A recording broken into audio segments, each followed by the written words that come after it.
ሰላም ሰላም ሰላም፣ እንዴት ናችሁ? አማን ነው። ክብሩ ይስፋ ክብሩ ይስፋ። እናትና የልጁ አንዳንዶቻችሁ በመልካም ዮኒ ምን ሆነ ነው ምናምን ያላችሁኝ ሰዎች አላችሁ። እናንተ ክበሩልኝ፣ እጅግ አድርጌ ነው የማመሰግነው። ለእናንተም ሀሳቤን ነግሬያቸዋለሁ። የነበረውን ሲቹዌሽን ምናምን በደንብ አስረድቻለሁ። ግን በእኔ ቪዲዮ ለሰራችሁ ላላገጣችሁ ምናምን እውነቱን ልንገራችሁ።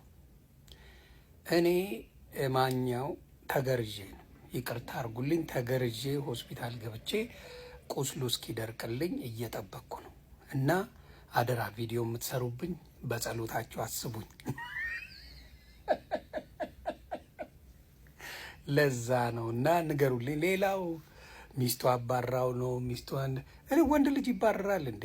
እኔ አላቅም፣ የሌሎቻችሁም ባላቅም አሮን ነው ወንድ ልጅ ይባረራል ብዬ አላስብም። ትዳር በማባረር በምናምን አይሆንም። ምናልባት ጀርመን ያያችሁት እቃ ቃል መሰለኝ ሴት ቤት ገብቶ የሚባረሩ አይታችኋል መሰለኝና አሜሪካን ሀገር እንደዛ አይነት ነገር የለም። የሚባረር ነገር የለም። እና ምናልባት የአሜሪካንን ሕግ ወይም ደግሞ ማታውቁ ሰዎች ካላችሁ አትቀበጣጥሩ ፕሊዝ።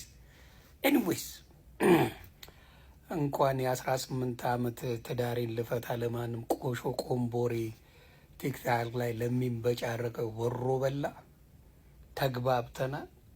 እኛ ፈታ እያልን ነው። ለማንኛውም ሌሎቻችሁ ወንድምና እህቶች ምችት ድልት ይበላችሁ የእኔ ወዳጆች።